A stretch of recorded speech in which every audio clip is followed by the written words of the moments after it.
1월 7일 화요일 하나님께서 주시는 말씀은 요한복음 2장 13절부터 25절까지입니다.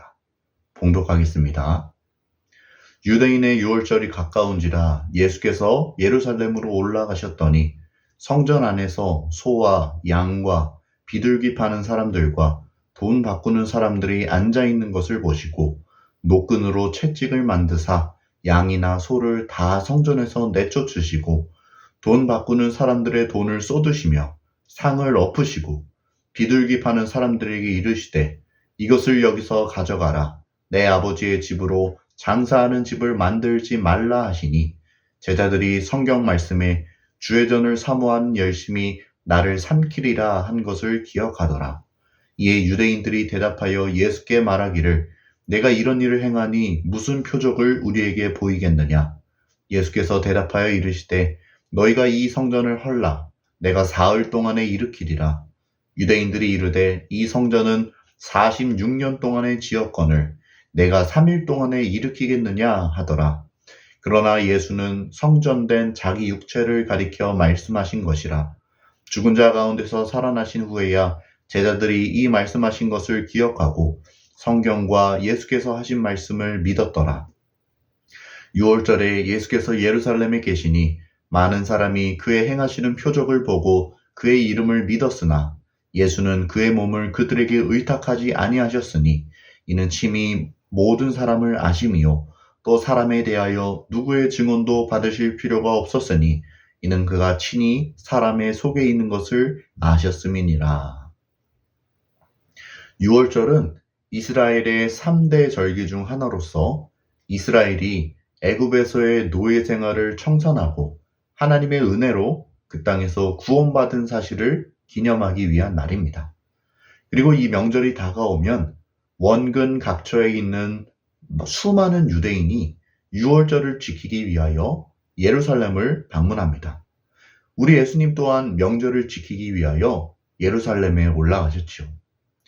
그런데 성전에 들어가신 예수님은 그만 그곳에서 못 볼 것을 보고 마십니다. 그것은 장사꾼들과 돈을 바꾸어주는 사람들이 성전을 더럽히고 있는 모습이었습니다. 성전은 어떤 곳입니까? 그곳은 하나님을 예배하고 하나님께 기도하는 곳입니다. 그러나 몇몇 사람들은 이 성전을 돈벌이의 수단으로 여겼습니다.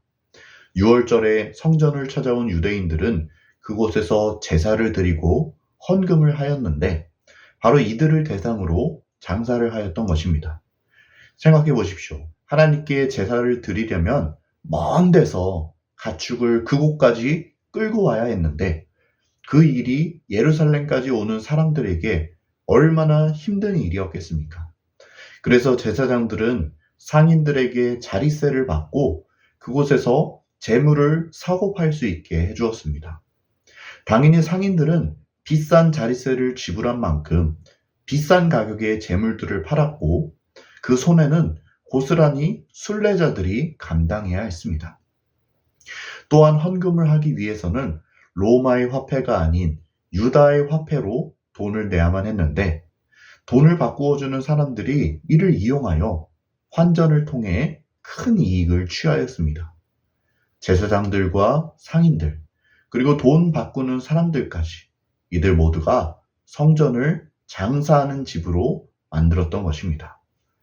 이 모습을 도저히 바라보고만 계실 수 없던 예수님은 노끈으로 채찍을 만드사 그곳에서 양과 소를 다 내쫓으시고 돈 바꾸는 사람들의 돈을 쏟으시며 상을 엎으십니다. 하나님의 성전을 거룩한 곳으로 정화하고자 하셨던 것입니다.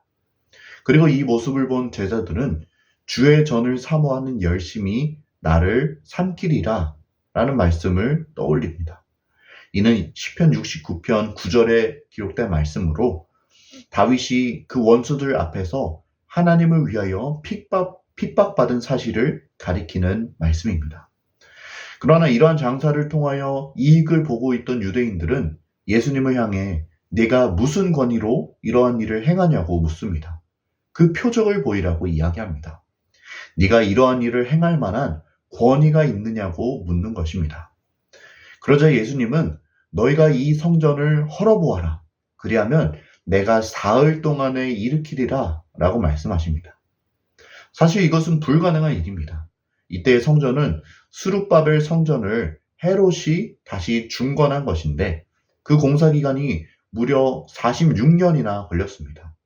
엄청나게 많은 힘과 물질과 인력이 동원되어 지어진 것이 바로 이 성전이었던 것입니다.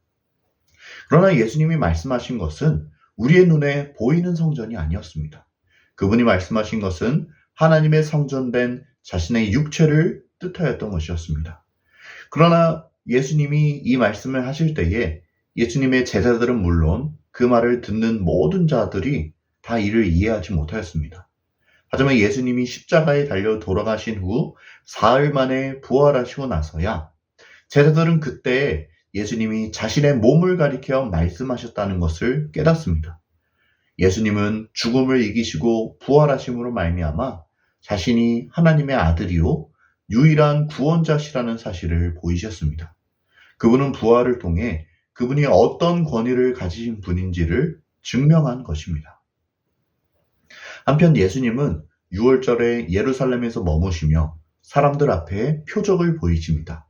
그분이 하나님이 약속하신 구원자라는 사실을 기적을 통해 드러내 보이신 것입니다. 그리고 많은 이들이 그분이 행하시는 표적을 보고 그분을 믿습니다. 그러나 예수님은 그분의 몸을 그들에게 의탁하지 않으십니다. 그들에게 맡기지 않으십니다. 이는 예수님께서 친히 사람들의 마음이 어떤지를 아셨기 때문입니다. 예수님은 사람이 아닌 오직 하나님만 의지하는 분이셨습니다. 또 예수님은 사람에 대하여 증언을 받으려 하지도 않으셨습니다. 다른 사람들이 예수님을 인정하느냐, 그렇지 않느냐에 대해서 별로 개의치 않으셨습니다. 아마 이미 예수님은 사람의 속에 있는 것을 다 아셨기 때문입니다. 그들은 예수님이 십자가에 달리실 때 그분을 배반하였던 자들입니다. 여기까지가 오늘 우리가 읽은 본문의 내용입니다. 오늘 주시는 메시지입니다. 첫째, 예수님의 시선으로 세상을 바라보라. 성전에 들어가신 예수님은 그곳에서 불의와 부정의 현장을 목격하십니다. 그것은 가장 성스럽고 거룩해야 할 하나님의 성전이 장사꾼의 소굴로 바뀐 것이었습니다. 재물을 파는 사람들은 제사장들과 결탁하여 흠 있는 재물을 비싼 값에 팔아넘깁니다. 또 돈을 바꾸어 주는 사람들 역시 폭리를 취하고 있었습니다. 그리고 우리 예수님은 도저히 이 모습을 그냥 넘어가실 수 없으셨습니다. 그분은 하나님의 전을 사모하는 열심으로 거룩한 분노를 그들을 향해 발하십니다. 무릇 하나님의 전은 만민이 기도하는 집이기 때문입니다. 근데 여기서 우리는 왜 성전이 이때까지 정화되지 못하였는지를 생각해 보아야 합니다. 매년 6월절마다 얼마나 많은 사람이 예루살렘을 방문하고 있습니까? 가까이는 유대와 갈릴리 지역부터 멀리는 저 북아프리카의 구레네 지역까지 정말로 많은 사람이 매년 성전을 방문하였습니다. 하지만 그들 모두는 예수님이 보시는 것과 똑같은 부정과 불의의 현장을 보면서도 이를 모른 채 하였습니다. 이를 당연한 일로 여겼습니다. 어떻게 그 많은 사람이 성전을 방문하였는데도 아무도 이 일에 대하여 문제를 제기하지 않은 것일까요? 그것은 그들이 예수님의 시선으로 바라보지 못하였기 때문입니다. 예수님은 우리를 세상의 소금으로 빛으로 부르셨습니다. 우리는 세상에서 짠맛을 내야 하며 어두운 가운데 빛을 발해야 합니다. 그리고 이를 위해서 가장 먼저 예수님의 시선으로 세상을 바라보아야 합니다. 예수님이 성전의 불의와 부정을 바라보시고 그 성전을 정화하셨던 것처럼 우리도 우리 주변의 부정에 대하여 책임 있는 행동을 취해야 합니다. 저는 우리가 만사를 비판적으로 바라보아야 한다고 이야기하는 것이 아닙니다. 우리 예수님이 철저히 하늘 아버지의 마음으로 바라보시고 또 말씀하시고 행동하셨던 것처럼 우리도 하나님의 마음을 알아 그것을 통해 세상을 바라보아야 한다는 것입니다. 우리는 그저 성전의 불의를 보면서도 지나쳤던 수많은 사람 중 하나가 되지 않기를 않아야 합니다. 예수님의 시선으로 바라보고 또 세상의 빛과 소금의 역할을 잘 감당하는 우리 모두가 될 수 있기를 간절히 소원합니다. 둘째 주시는 메시지입니다. 우리가 의지할 분은 오직 하나님 한 분뿐이시다. 예수님이 예루살렘에 머무르시며 여러 표적을 행하시자 많은 사람이 그것을 보고 예수님을 믿기 시작합니다. 예수님을 따르는 사람이 점점 많아지기 시작합니다. 그분의 인기가 좋아지기 시작합니다. 그러나 예수님은 그러한 것에 전혀 연연하지 않는 분이십니다. 왜냐하면 예수님은 사람이 아닌 하나님만 의지하는 분이셨기 때문입니다. 사람은 전혀 믿을 만한 존재가 되지 못합니다. 우리 예수님이 어떤 죽음을 맞으셨는지를 생각해 보십시오. 그분이 예루살렘에 입성하실 때만 해도 사람들은 자신들을 구원할 메시아가 오셨다며 그분을 기쁨과 환호로 맞이하였습니다. 그러나 그 일이 있고 나서 채 일주일도 되지 못해 사람들은 예수님을 십자가에 못 박아 죽입니다. 예수께서 자신들이 생각한 구원자의 상에 맞지 않는다는 것이죠. 우리 또한 짧은 인생을 되돌아보아도 사람은 전혀 믿을 만한 존재가 되지 못한다는 것을 알 수 있습니다. 그러니 우리는 사람이 아닌 하나님을 의지하며 살아야 합니다. 다른 누군가가 나의 삶을 책임질 거란 기대를 내려놓고 오직 우리의 삶을 책임질 분이 하느님뿐이심을 믿음으로 그분만을 의지해야 합니다. 누군가의 인정 또한 마찬가지입니다. 우리 예수님은 다른 누군가가 그분을 인정해 주기를 바라지 않으셨습니다. 그분은 누구의 증언도 필요가 없는 분이셨습니다. 우리 예수님은 사람을 의지하지 않고 사람의 인정을 바라지 않으셨습니다. 다만 그분은 하나님을 의지하며 하나님의 인정을 바라셨습니다. 사람의 마음은 갈대와 같습니다. 어제는 나를 그렇게 지켜 세워주고 인정해주는 사람들도 오늘은 나에게 등을 돌리고 외면할 수 있습니다. 사람의 인정은 상황과 조건에 따라 언제든 바뀔 수 있습니다. 그리고 사실 그게 우리의 인생에 그렇게 중요한 일이냐고 하면 그것도 아닙니다. 우리는 영원을 사모하고 하나님을 사모하며 사는 사람들입니다. 하나님의 인정이 중요합니다. 그것만이 영원하기 때문입니다. 그리고 우리는 이미 예수님의 피값으로 말미암아 하나님의 소중한 아들, 딸들로 인정받은 자들입니다. 더 이상 사람의 인정을 갈구할 필요가 없는 존재인 것입니다.